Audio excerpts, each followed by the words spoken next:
মামুন আপনাকে কিভাবে দর্শন করলো, কিভাবে বলতে আপনিও তার সঙ্গে মানে স্বেচ্ছায় ছিলেন। আপনারা তো ইতিমধ্যে সবাই জেনেছেন টিকটকার প্রিন্স মামুন গ্রেপ্তার হয়েছে। আর এই গ্রেপ্তারের পিছনের আসল ঘটনা এবার সামনে নিয়ে আসলো লাইলা নিজেই। মূলত লাইলাকে বিয়ের কথা বলে একের পর এক দামি উপহার নিয়েছেন প্রিন্স মামুন। এছাড়াও লাইলা দাবি করছে তার সাথে একাধিকবার শারীরিক সম্পর্ক করেছে প্রিন্স মামুন।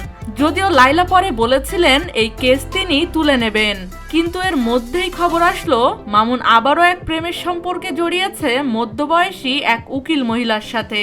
আর লাইলাকে বাদ দিয়ে সেই উকিল মহিলার সাথে টিকটক করতে দেখা যায় মামুনকে। আর এতেই ঘটে বিপত্তি। তার কিছুক্ষণ পরেই দেখা যায় মামুন গ্রেপ্তার হয়েছে।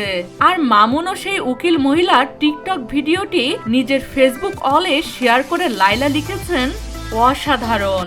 মামুন গ্রেপ্তার হওয়ার পরে লাইলা এখন মামুনকে উদ্দেশ্য করে বিভিন্ন ভিডিও বানাচ্ছে, যেখানে লাইলা মামুনকে উদ্দেশ্য করে বলছে, আমি তোমার স্ট্যাটাসে যাইনি, তোমাকে আমার স্ট্যাটাসে নিয়ে এসেছিলাম আর তোমাকে তোমার আগের জায়গায় ফিরিয়ে দেব, কিন্তু তুমি আমাকে নিচে নামাতে পারবে না, কারণ আমি অনেক আগে থেকেই আমার স্ট্যাটাসে বিলং করি।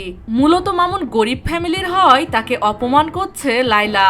যদিও মামুন গ্রেপ্তার হওয়ার পরেও মামুনের মুখে হাসি দেখা যায়।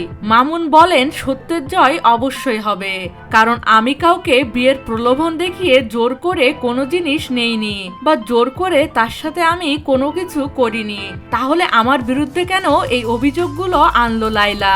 যদিও কোর্টে অবশ্যই প্রমাণ হবে। লাইলা দাবি করছে এই উকিল মহিলার সাথে মামুনের সম্পর্ক রয়েছে।